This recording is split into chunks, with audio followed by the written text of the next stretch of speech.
pizza timer just went off. Pizza's ready to come out of the oven. Oh, that looks heavenly. Look at that amazing pizza. Done in just a matter of 10 minutes of total time, actual effort, with maybe 10 minutes of preheating the oven and 10 minutes of cooking. You got the pepperoni pizza for the kids, the supreme pizza for the adults, and we are going to dig in and enjoy this thoroughly. Welcome to Sourdough Made Easy. We're here to unabashedly break all of the rules of sourdough bread making in order to prove to you that sourdough doesn't need to be hard. Please like and share this video and subscribe for more easy sourdough tips.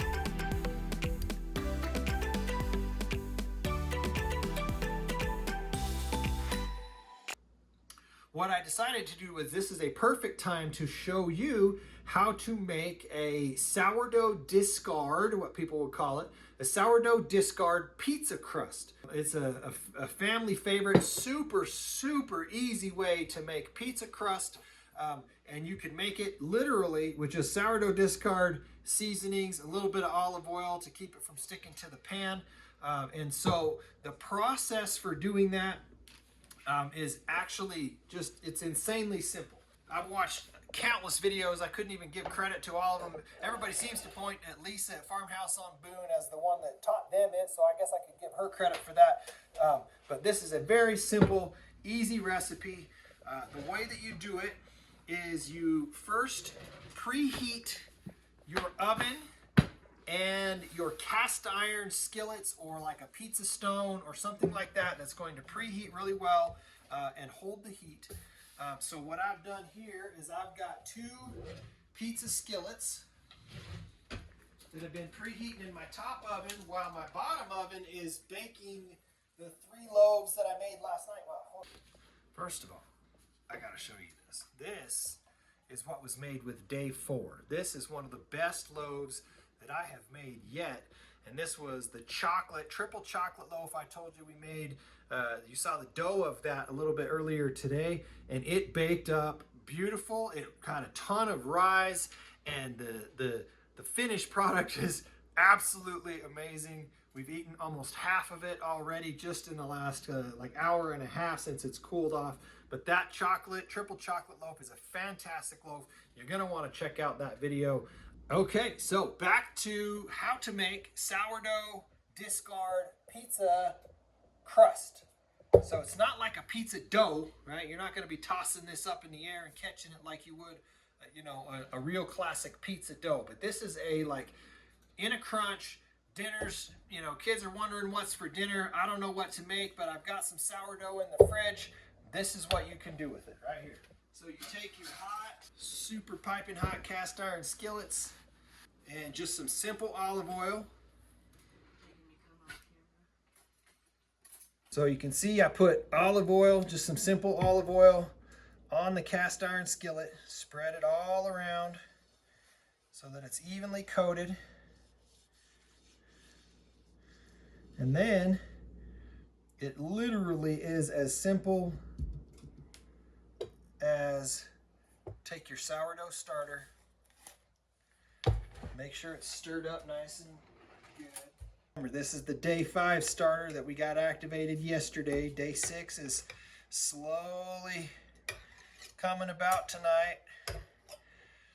We're going to take day 5 starter just out of the fridge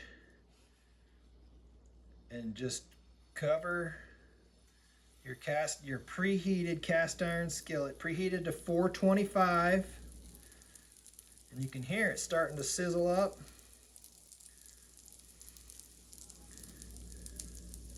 It's about that easy. I may have poured a little bit too much, but that'll just make a nice thick crust. I may not have enough to fill up the second one.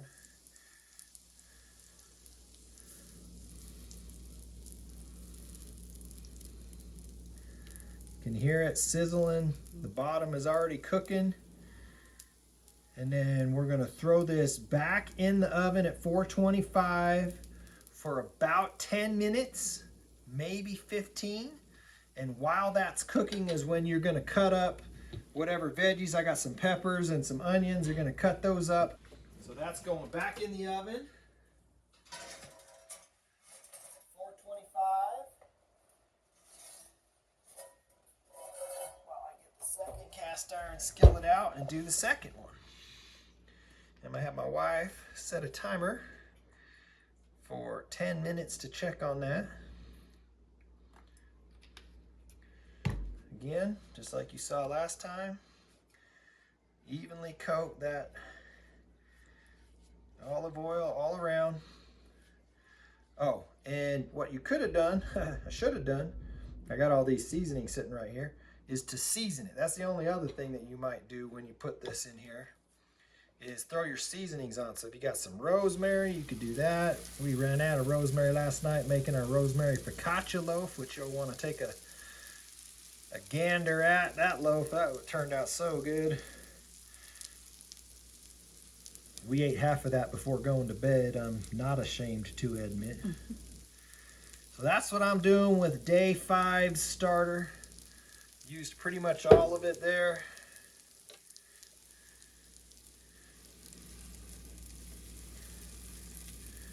So this one I'm going to throw some seasonings on,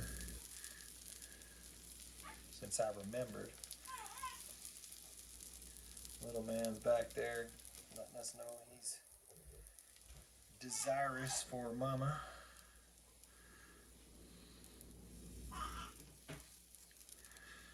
So that one there is cooking up. I'm going to add some Himalayan pink salt,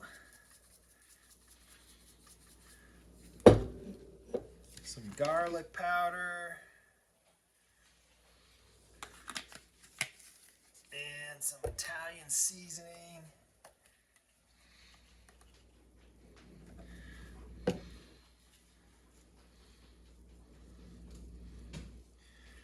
And then little cracked black pepper. All right, and that one is gonna go right back in the oven too. And I will check back with you when these come out of the oven.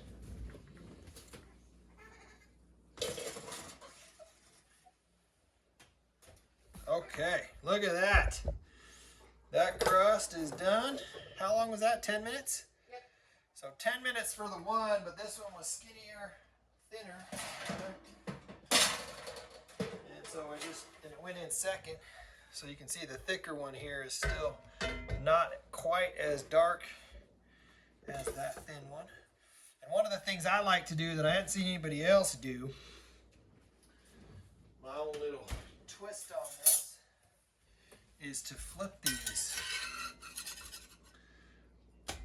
so that the crusty side is under the toppings, and then when you bake it, it will crisp up the bottom of it a little bit more, so the top side will crisp up a little bit.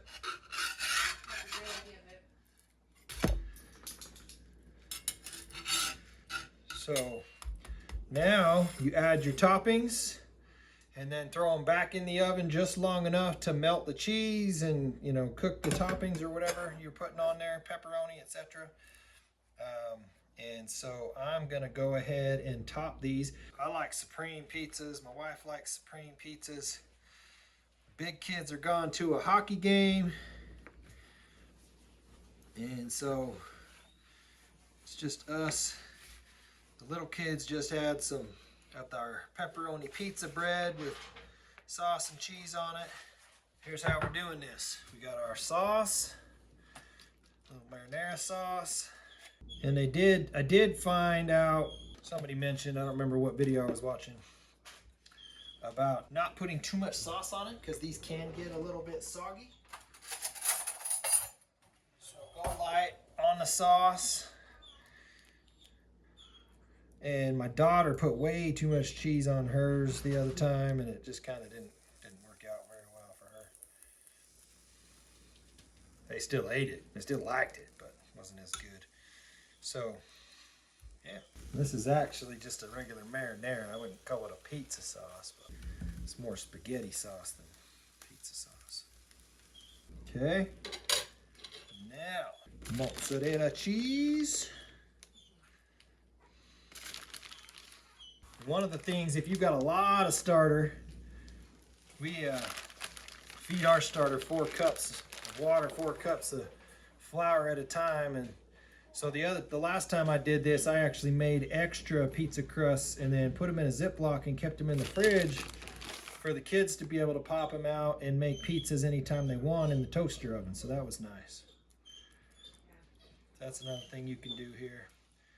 Overfeed your starter intentionally, planning on making pizza.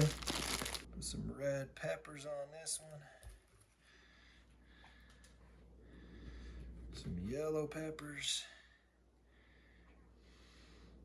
Just happens to be what we had in the fridge. Some mushrooms.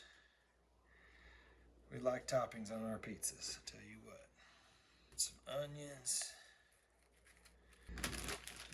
Throw some pepperoni on there, of course. If I had sausage, I'd be putting sausage on it, but I didn't feel like cooking up any sausage, given this was supposed to be easy pizza night. All right, a little bit of cheese to crisp up on top of the pepperoni. It's like a must, in my opinion. Okay, and then salt.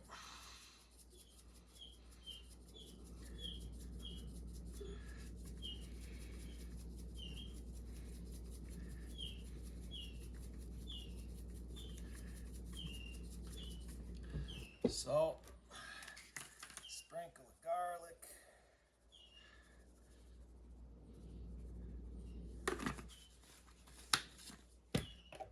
little dash of Italian seasoning on there.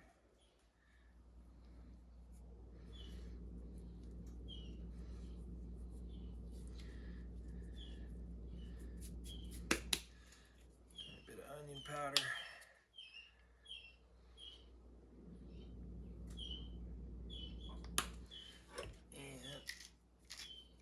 Pepper. And top it with the Parmesan cheese after it comes out of the oven, otherwise the Parmesan cheese burns a little. Alright, those are ready to go back in. Throw those in and then show you the finished final product when they come out. Alright, pizza timer just went off. Pizza's ready to come out of the oven.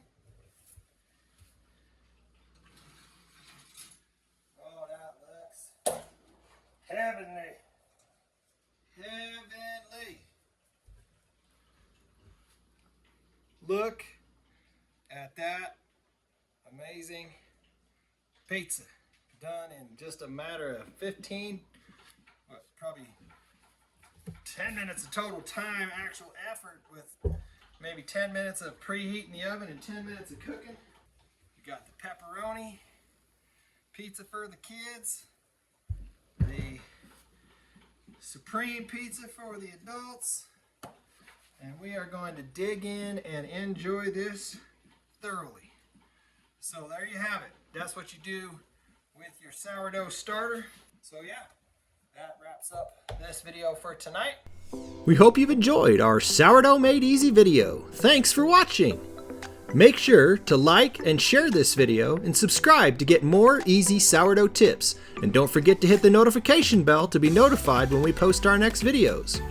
And check out sourdoughmadeeasy.com for tons of easy, no autolyze, no levain, no knead, no stretch and fold, no babysitting your bread for hours on end recipes. And while you're there, pick up a free 93-year-old sourdough starter. Thanks, and we'll see you on our next video.